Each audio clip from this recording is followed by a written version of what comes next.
வணக்கம், இது job makers Tamil. நான் உங்கள் நாகராஜன். இந்த வீடியோவில் என்ன பார்க்க போகிறோம் அப்படின்னு சொல்லி பார்த்தீங்கன்னா, 7ஆம் வகுப்பில் முதல் பாடத்தில் இருக்கக்கூடிய வாழ்த்து பொய் தான் பார்க்க போகிறோம். ஒவ்வொரு வீடியோலையுமே 10 நிமிஷம் தாங்க இருக்கும். அதில் ஒவ்வொரு பாடத்தையும் முடிக்க போகிறோம். அதாவது 10 நிமிஷத்தில் ஒரு பாடம் முடிக்க போகிறோம். அதை எப்படி நீங்கள் படிக்கணும்னு தான் நினைக்கிறீங்க? ஹெட்செட்டை போட்டுக்கங்க. நீங்கள் விஷயம் உங்கள் ரொட்டீன் ஒர்க்கை பார்த்துக்கிட்டே இருங்க. 10 நிமிஷத்தில் வீடியோ முடிஞ்சு போயிடும். ஆல்ரெடி படிச்சிருந்தீங்க அப்படின்னா ரிவிஷன் பண்ணிக்கோங்க. புதுசாக படிக்கிங்க அப்படின்னா 2 தடவை கேளுங்க, சரியாக போகும். அவ்வளோதான். சரிங்களா? சரி, வாங்க டைம் வேஸ்ட் பண்ணாமல் நிறைய வீடியோக்குள்ளே போயிடலாம். வாழ்த்து பகுதி. இந்த வாழ்த்தை எழுதினவர் யார் அப்படின்னா திருவிக்கா. திருவிக்காவை பற்றி ஃபஸ்ட்டு பார்க்குறதுக்கு முன்னாடி அவர் எழுதின பாட்டை பற்றி பார்த்துடலாம். பண்ணினை இயற்கை வைத்த பண்பனே போற்றி போற்றி, பெண்மையில் தாய்மை வைத்த பெரியனே போற்றி போற்றி, வன்மையை உயிரில் வைத்த வள்ளலே போற்றி போற்றி, உண்மையில் இருக்கை வைத்த உறவனே போற்றி போற்றி.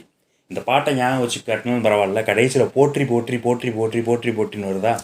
ஸோ எதுக்காக இதை சொல்கிறேன் அப்படின்னா, இந்த பாட்டே பார்த்தீங்கன்னா போற்றி அப்படிங்கிற தலைப்பில் தான் வந்து இவர் எழுதியிருக்கார். சரிங்களா?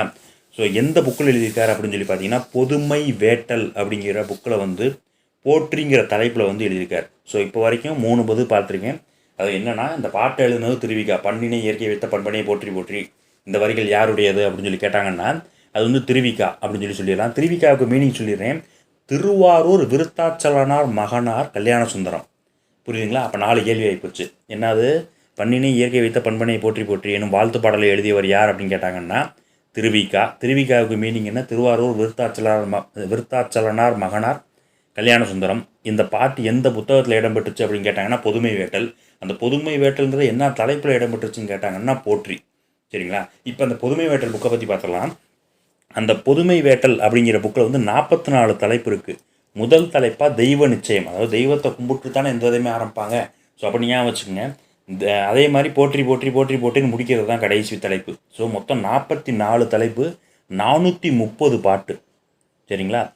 ஸோ பொதுமை வேட்டல்ங்கிறது என்ன அப்படின்னு சொல்லி பார்த்தீங்கன்னா, நாடு மதம் இனம் எல்லாத்தையுமே கடந்து எல்லாருமே ஒரே குடும்பமாக வாழ்கிறது தான் பொதுமை வேட்டல். ஸோ இவருடைய புக்கை படித்தோம் அப்படின்னம்னா சமுதாய ஒற்றுமை ஓங்கும், அதே மாதிரியே பார்த்தீங்க அப்படின்னா மனிதநேயம் வளரும் அப்படின்னு சொல்லியிருக்காங்க. ஸோ பொதுமை வேட்டல் புக்கில் என்னது? தெய்வ நிச்சயம் டு போற்றி அப்படிங்கிற தலைப்பு. மொத்தம் 44 தலைப்பு இருக்குது, 430 பாட்டு இருக்குன்னு சொல்லிட்டேன். சமுதாய ஒற்றுமை வளரும்னு சொல்லிட்டேன். சரிங்களா? இதை எழுதினவர் யார்? திருவிக்கா. அதாவது திருவாரூர் விருத்தாச்சலனார் மகனார் கல்யாண சுந்தரம். சரிங்களா? இப்போ அந்த பாட்டை பற்றி பார்ப்போம். பண்ணினை இயற்கை வைத்த பண்பனே போற்றி போற்றி. அதாவது பண்ணுனா என்ன அப்படின்னா இசைங்க, மியூசிக்கு. ஸோ ஒரு இயற்கை, ஒரு காற்றடிக்குது அப்படின்னா நமக்கு வந்து சலசலன்னு கேட்குது. ஒரு புல்லாங்குழலில் படும்போது அது இசையாக மாறுது. இல்லை அப்படின்னா வண்டு, இல்லாட்டினா வேறு ஏதாவது ஒரு பறவைகள் போகுதுன்னு வைங்க, அந்த காற்றோட சவுண்டு பட்டு நமக்கு மியூசிக் மாதிரி கேட்குது இல்லையா? குயில் கூவுதுன்னு சொல்கிறோம். ஸோ இந்த மாதிரி ஒரு இயற்கை, அதாவது இசையை வந்து இயற்கையிலேயே வச்ச பண்பாளனே, அப்புறம் பெண்மையில் தாய்மை வைத்த பெரியவனே, அதாவது பெண்மைக்கும் தாய்மை கொடுத்துருக்காங்க இல்லையா? ஸோ அந்த மாதிரி வச்ச பெரியவனே, வன்மையை உயிரில் வைத்த. வன்மைன்னா என்னென்னா கொடைத்தன்மை.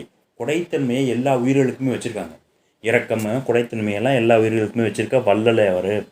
அதே மாதிரி உண்மையை இருக்கை வைத்து எங்கே வச்சுருக்காங்கன்னா உள்ளத்தில் வந்து உண்மையை வச்சுருக்காங்க. ஸோ இந்த மாதிரி வச்ச உறவாளனே அப்படின்னு சொல்லியிருக்காங்க. ஸோ பண்ணுனா என்ன? இசைன்னு அர்த்தம். வன்மைன்னா என்ன? கொடைத்தன்மைன்னு அர்த்தம். உண்மையை இருக்கை வைத்த அப்படின்னா எங்கே வச்சுருக்காங்க? உள்ளத்தில் வச்சுருக்காங்க. சரிங்களா? போற்றி அப்படின்னா வாழ்த்துகிறேன் அப்படின்னு அர்த்தம். சரிங்களா? ஸோ அவ்வளவுதான். வேறு என்ன அப்படின்னு சொல்லி பார்த்தீங்க அப்படின்னா, இங்கே வந்து ஆசிரியர் குறிப்பு அது மாதிரி ஆல்ரெடி பார்த்துட்டோம். திருவிக்கா அப்படின்னா திருவாரூர் விருத்தாச்சலனார் மகனார் கல்யாண சுந்தரம் அப்படிங்கிறது. அம்மா பேர் என்ன அப்படின்னு சொல்லி பார்த்தீங்க, அப்பா பேர் விருத்தாச்சலனார், அம்மா பேர் சின்னம்மையார். இதே சின்னம்மையார் பேர் தான் ராமலிங்க அடிகளாருங்கிற வள்ளலாருடைய அம்மா பேரும். சரிங்களா? அதை ஞாபகம் வச்சுக்கோங்க. இவர் எங்கே பிறந்திருக்கார் அப்படின்னு சொல்லி பார்த்தீங்கன்னா, காஞ்சிபுரம் மாவட்டத்தில் துல்லம் அப்படிங்கிற ஊர். இப்போ வந்து தண்டலம் அப்படின்னு சொல்லி சொல்கிறாங்களாம். ஸோ போரூருக்கு, சென்னையில் இருக்கக்கூடிய போரூருக்கு மேற்கு இருக்குது அந்த ஊர் அப்படின்னு சொல்கிறாங்க.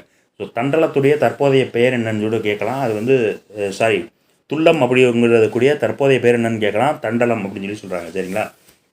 இவர் வந்து தொழிலாளர் நலனுக்காகவும் பெண்கள் முன்னேற்றத்துக்காகவும் பாடுபட்டது மட்டும் இல்லாமல் மேடை தமிழுக்கு இலக்கணம் வகுத்தவர். ஸோ இது ரொம்ப முக்கியம்.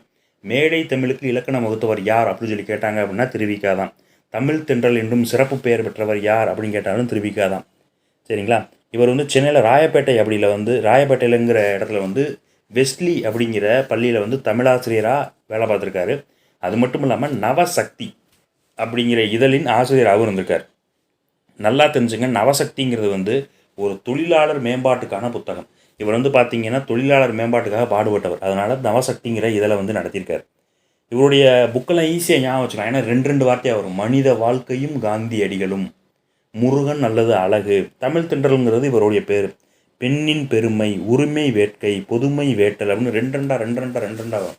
பொதுமை வேட்டல், உரிமை வேட்கை, பெண்ணின் பெருமை, மனித வாழ்க்கையும் காந்தியடிகளும், முருகன் அல்லது அழகு, இதெல்லாமே பார்த்தீங்க அப்படின்னா இவருடைய புத்தகங்கள்.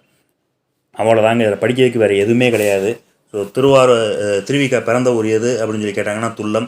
மொத்தம் எத்தனை பாட்டு இருக்குதுன்னு கேட்டாங்கன்னா 430, எத்தனை தலைப்புன்னு கேட்டாங்கன்னா 44. சரிங்களா? ஸோ வேறு எதுவுமே கிடையாது. ரொம்ப ஈஸி தான். இதே மாதிரி 10 நிமிஷத்தில் அடுத்தடுத்து நிறைய வீடியோ போட போகிறோம். ஸோ உங்களுக்கு இந்த வீடியோ பிடிச்சிருந்துச்சுன்னா லைக் பண்ணிக்கங்க, ஃப்ரெண்ட்ஸுக்கு மறக்காமல் ஷேர் பண்ணுங்கள். 10 நிமிஷத்தில் ஒரு பாடத்தை முடிக்கணும்னா சப்ஸ்கிரைப் பண்ணிக்கோங்க. டாட்டா.